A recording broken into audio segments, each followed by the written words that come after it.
Hello everyone, welcome to Florence academy excellence for nursing. मैं अजय शुक्ला। तो कैसे हैं आप लोग? उम्मीद करते हैं आप लोग शानदार, जिंदाबाद, ज़बरदस्त होंगे और आपकी तैयारी भी जो है वो शानदार तरीके से आगे बढ़ रही होगी। ठीक है, तो चलिए आज आपके लिए लेकर आए हैं बायोलॉजी का 2025 का पेपर सॉल्यूशन। तो जितने भी क्वेश्चन हैं उम्मीद करते हैं आप लोग ईमानदारी से इसका जवाब देंगे।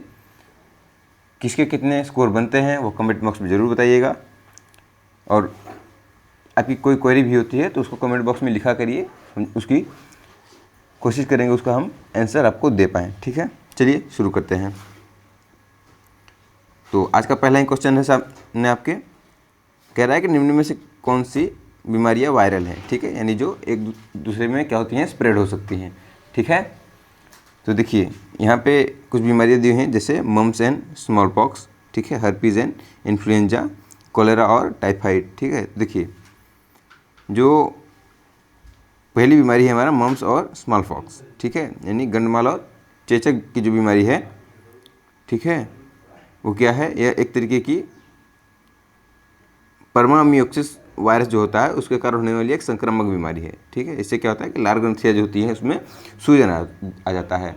आपने कई लोगों को देखा होगा जिनके गले में सूजन आ जाता है, इसे गंडमाल रोग कहते हैं। ठीक है, और जो स्मॉल पॉक्स होता है, ठीक है, चेचक, ये भी क्या है, एक तरीके का वायरल है, ये वेरियोला वायरस के कारण होता है। ठीक है, जब इसे क्या होता है, दुनिया ख़त्म हो चुका है, क्या होता है, इससे अब दुनिया ख़त्म हो चुका है।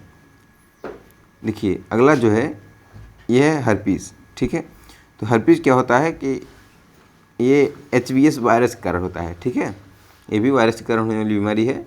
अगला है इन्फ्लुएंजा। इन्फ्लुएंजा जो होता है ये एक श्वसन का संक्रमण है। ठीक है, श्वसन से संक्रमण फैलने वाला होता है, तो यानी ये भी एक संक्रामक बीमारी है। यानी ए और बी हमारे दोनों जो ऑप्शन होंगे वो करेक्ट होंगे। तो ए और बी हमारे डी में दिया हुआ है, ऑप्शन नंबर डी हमारा बिल्कुल करेक्ट ऑप्शन होगा। ठीक है, उम्मीद करते हैं आपको ये क्वेश्चन से समझ में आया होगा। ये क्वेश्चन आया हुआ है 2025 के बायोलॉजी का पेपर है। ठीक है, यूपीसी नेट का। अगला क्वेश्चन है आपके सामने। क्वेश्चन कह रहा है कि फ्लोरल डायग्राम और फ्लोरल फार्मूला द्वारा किस विशेषता का वर्णन नहीं किया जा सकता है। देखिए जो फ्लोरल फार्मूला होता है और फ्लोरल डायग्राम होता है, इससे आप किस चीज़ की व्याख्या कर सकते हैं। तो आप फूल की सममिति, ठीक है, फूल की जो सममिति होती है उसका कर सकते हैं, एस्टिवेशन का प्रकार कर सकते हैं, और फूल के जो भाग हैं उनके संलयन का कर सकते हैं। ठीक है, लेकिन जो शिरा विन्यास होता है उसका प्रकार होता है, टाइप ऑफ वेनेशन होता है, उसका आप नहीं कर सकते हैं। तो ऑप्शन नंबर डी हमारा अगेन क्या हो जाएगा, करेक्ट ऑप्शन हो जाएगा। नेक्स्ट क्वेश्चन की तरफ चलते हैं।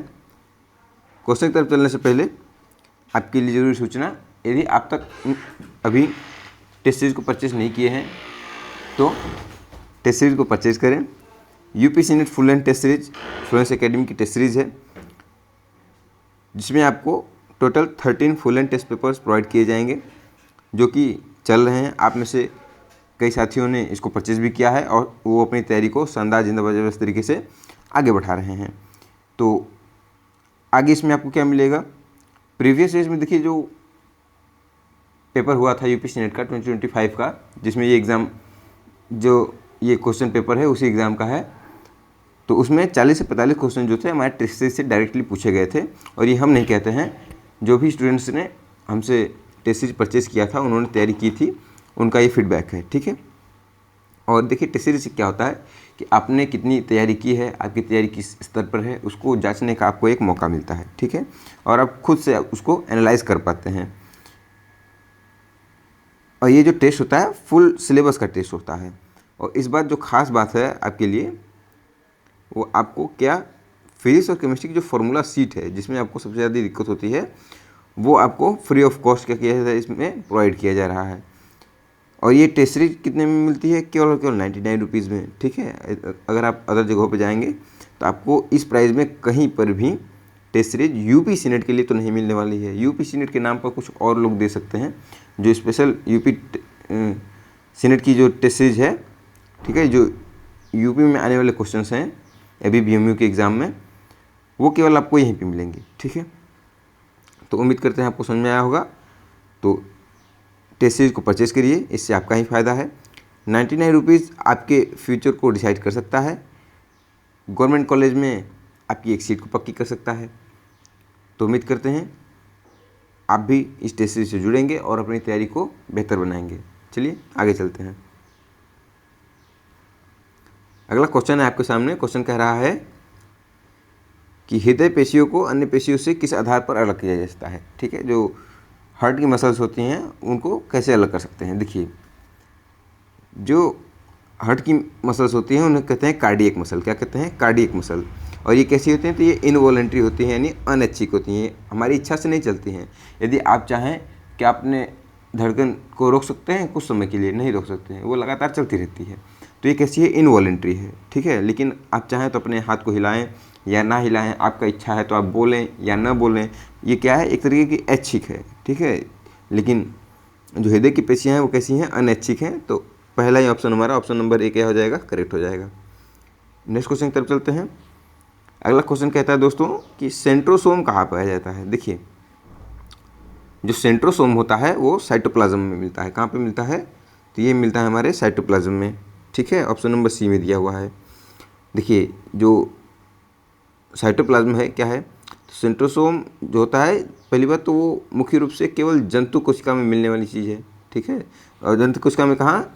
तो जंतु कोशिका में साइटोप्लाज्म में मिलता है। ठीक है, वो कहाँ? न्यूक्लियस के पास में स्थित होता है। कहाँ पे होता है? न्यूक्लियस के पास में होता है। अच्छा, इसका काम क्या होता है? तो इसका जो कार्य होता है वो सेल डिवीजन के दौरान स्पिंडल फाइबर को बनाना होता है। ठीक है, जो क्या करता है? बाद में क्रोमोसोम्स को अलग करने के लिए हेल्प करता है। ठीक है, नेक्स्ट क्वेश्चन देखते हैं।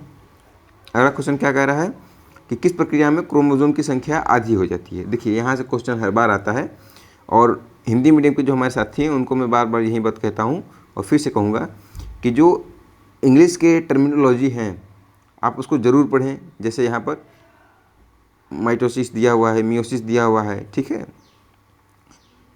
और उसके जो फेजेज है वो भी दिए हुए हैं। ठीक है, जैसे फर्टिलाइजेशन है तो उसका निषेचन, ये अंग्रेजी के टर्म को हिंदी में लिखकर एग्ज़ाम में आता है और इसके लिए आप कुछ नहीं कर सकते हैं। ठीक है, ABBMU का जब आप प्रैक्टिस पढ़ेंगे वहाँ पर साफ साफ लिखा हुआ है कि प्रश्न में किसी प्रकार की अगर त्रुटि होती है तो अंग्रेजी संस्करण को ही सही माना जाएगा। तो अंग्रेजी पढ़ना बहुत ज़रूरी है। ठीक है, तो इस प्रकार का जो क्वेश्चन है, ठीक है, कहता है कि क्रोमोसोम की संख्या किस में आधी हो जाती है, तो वो हो जाती है हमारे मियोसिस 1 में। कहाँ पे जाती है? मियोसिस 1 में, जिसको हम अर्धसूत्री विभाजन कहते हैं। ठीक है, तो ऑप्शन नंबर सी हमारा बिल्कुल करेक्ट ऑप्शन होने वाला है।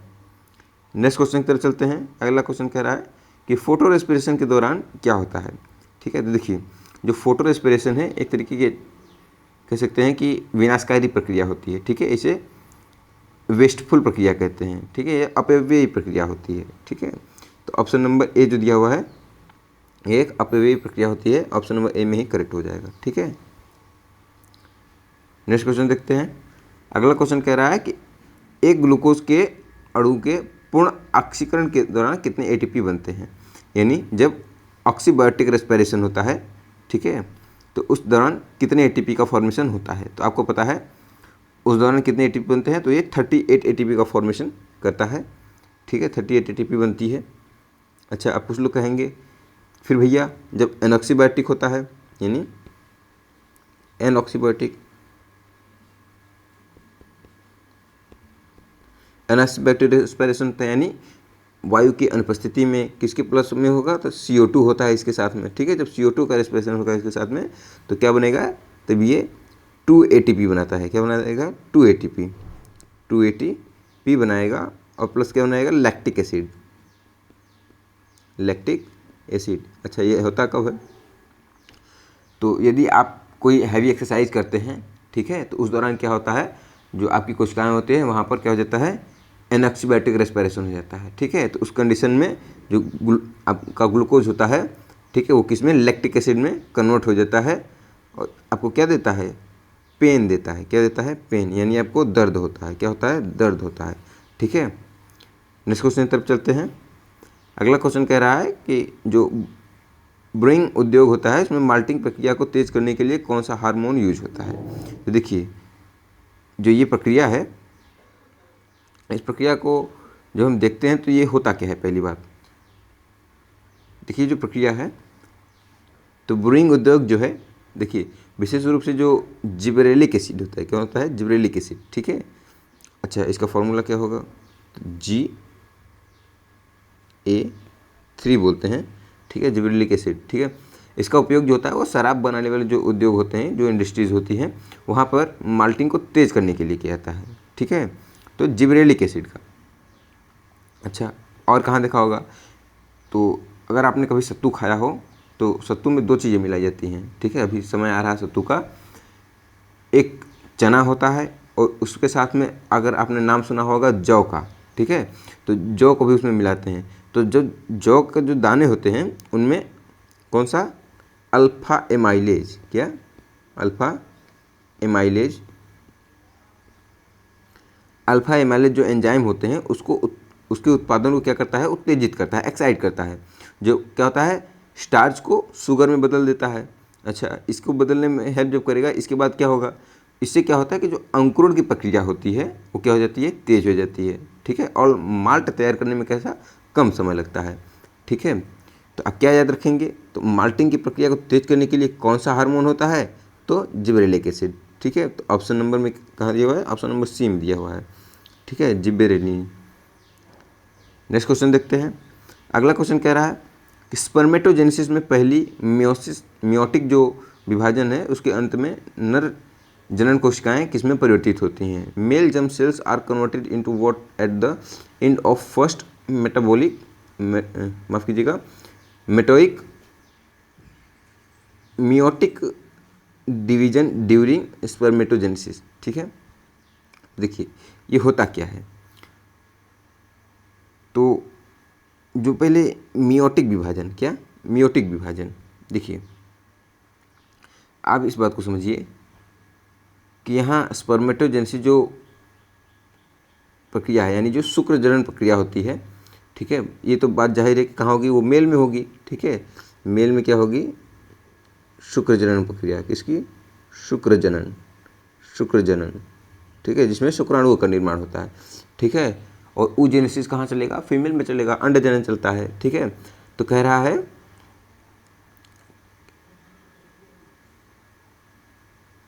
हमारा मियोटिक, कौन सा, मियोटिक, देखिए जो फर्स्ट मियोटिक डिवीजन होता है, जब पहली बार स्पर्मेटोसाइट अपना क्या बनाती है, पहला असूत्री विभाजन करती है, तो उसमें 2 समान कैसे हैप्लॉइड जो कोशिकाएं होती है उसमें बदल जाता है। इन कोशिकाओं को क्या कहते हैं, सेकेंडरी स्पर्मेटोसाइट कहते हैं, क्या कहते हैं, सेकेंडरी स्पर्मेटोसाइट कहते हैं। तो प्राथमिक किस में बदल जाएगा, सेकेंडरी में बदल जाएगा। यही पूछ रहा है कि जब मियोटिक डिवीजन हो जाता है तो परिवर्तन किस में परिवर्तित हो जाती हैं, तो मियोटिक विभाजन के बाद किस में ये आ जाएंगी, हमारे सेकेंडरी स्पर्मेटोसाइट्स में, ठीक है, किस में आएंगी, सेकेंडरी स्पर्मेटोसाइट्स में। ऑप्शन नंबर डी हमारा बिल्कुल करेक्ट ऑप्शन हो जाएगा, ठीक है। नेक्स्ट क्वेश्चन देखते हैं, मानव के भविष्य में जैविक विकास पर सबसे अधिक प्रभाव किसका होगा। देखिए जैविक विकास, जैविक विकास से आप क्या समझते हैं, जैविक विकास जो है वो मुख्य रूप से अनुवांशिक परिवर्तनों पर निर्भर करता है, कि जिसका जो जेनेटिक मॉडिफिकेशन हो जाएगा वो हो जाएगा, यानी एक पीढ़ी से दूसरी पीढ़ी में कैसे परिवर्तन हो जाएंगे। तो क्या व्यायाम से होगा, नहीं होगा। आप एक जगह दूसरी जगह जाएंगे तो हो जाएगा, क्या, नहीं हो जाएगा। क्या इंटेलेक्चुअल एबिलिटी यानी बौद्धिक क्षमता से होगा, नहीं होगा। लेकिन यदि जो हमारे युग्मक हैं जो कि क्या करते हैं, अगली संतान का निर्माण करते हैं, अगली पीढ़ी का निर्माण करते हैं, तो यानी शुक्राणु या अंडाणु, उसमें अगर उत्परिवर्तन हो जाता है तो ये मानव के भविष्य के जैविक विकास पर क्या करेंगे, अधिक प्रभाव डालेंगे, ठीक है। तो ऑप्शन नंबर ए हमारा बिल्कुल करेक्ट ऑप्शन होना चाहिए, ठीक है। नेक्स्ट क्वेश्चन चलते हैं। अगला कह रहा है कि रेसेसिव एलील कब व्यक्त होता है, ठीक है। देखिए जो रेसेसिव एलील होता है जब केवल समयुग्मजी स्थिति होती है, ठीक है, क्या होती है, केवल समयुग्मजी स्थिति होती है, यानी होमोजाइगस कंडीशन होता है, तभी ये क्या होता है, व्यक्त होता है। तो ऑप्शन नंबर सी में दिया हुआ है, ठीक है। नेक्स्ट क्वेश्चन तब चलते हैं। अगला क्वेश्चन कह रहा है कि मारिजुआना किस पौधे से प्राप्त होता है, ठीक है। देखिए जो मारिजुआना होता है, ठीक है, इसको आपने पढ़ा होगा, एक चैप्टर है ह्यूमन हेल्थ एंड डिजीज़, ठीक है, उसके जो लास्ट पार्ट में आपने इन सब चीज़ों के बारे में, मादक पदार्थों के बारे में पढ़ा होगा, ठीक है। तो किससे मिलता है? तो marijuana किस पौधे से प्राप्त होता है? तो कैनाबिनस सटाइवा से प्राप्त होता है। ठीक है, ऑप्शन नंबर बी में हमारा दिया हुआ है। अच्छा, marijuana कैनाबिनस सटाइवा जो है उसका जो पौधा होता है वो उसके सूखे फूलों से, पत्तियों से और तनों से प्राप्त किया जाता है। ठीक है। अच्छा, कुछ लोग कंफ्यूज हो रहे होंगे, तो मैं आम भाषा में इसे गांजा कहा जाता है। क्या कहा जाता है? तो इसे गांजा कहा जाता है। ठीक है, अब सबको समझ में आ गया होगा। ठीक है। अच्छा, गांजा या भांग, ठीक है, भांग अभी होली बीता है, इससे आप परिचित होंगे। ठीक है, नेक्स्ट क्वेश्चन देखते हैं। अगला क्वेश्चन कह रहा है कि प्रजातियों का संरक्षण उनके प्राकृतिक आवास में क्या कहलाता है? देखिए, दो तरीके के संरक्षण होते हैं। जो प्रजातियां विलुप्त हो रही हैं उनके दो तरीके की। पहला तो ऐसा है कि वो जहाँ पर हैं उनको वहीं पर प्रिजर्व कर लिया जाए, वहीं पर संरक्षित कर लिया जाए और उस जगहों को क्या कर दिया जाए, एक तरीके से राष्ट्रीय उद्यान में, ठीक है, या वन्य जीव अभ्यारण्य यानी वाइल्ड लाइफ जो सेंचुरीज होती हैं, या बायोस्फीयर रिजर्व में कन्वर्ट कर दिया जाए। ठीक है, उस जगह को ये घोषित कर दिया जाए कि ये क्या है, नेशनल पार्क है या वाइल्ड लाइफ सेंचुरी है या फिर बायोस्फीयर है, रिजर्व है। ठीक है, तो इसको कहते हैं इन सिटू, वो जहाँ पर हैं वहीं पर उनको रख दिया जाए, तो इसको कहते हैं इन सिटू। ठीक है। अच्छा, लेकिन अगर वहाँ से उनको हटाकर किसी दूसरे जगह पर क्या किया जाए, संरक्षित किया जाए, जैसे जो चिड़ियाघर होते हैं या फिर बॉटनिकल गार्डन्स होते हैं, बीच बैंक्स होते हैं, यानी आप ये प्लांट के लिए और एनिमल दोनों के लिए ये बात लागू होती है। ठीक है, प्लांट और एनिमल दोनों के लिए।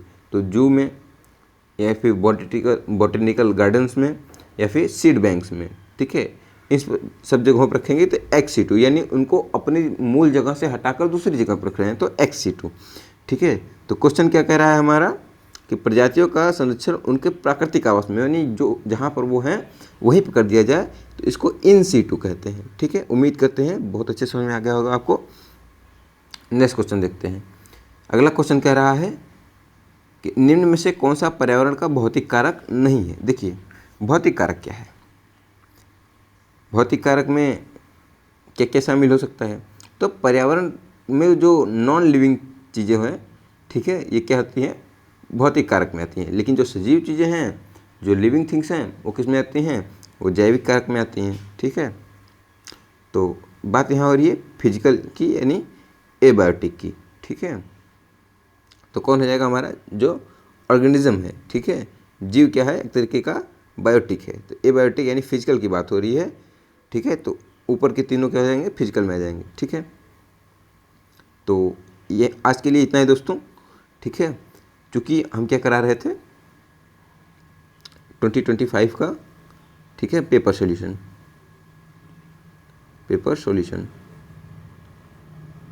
ठीक है, यदि आपने कभी भी क्या किया हो, यूपीएससी नेट का एग्ज़ाम दिया हो, तो आपको पता होगा कि क्वेश्चन पेपर आपको वापस नहीं मिलता है। इस वजह से जो सारे क्वेश्चंस होते हैं वो बाहर नहीं आ पाते हैं।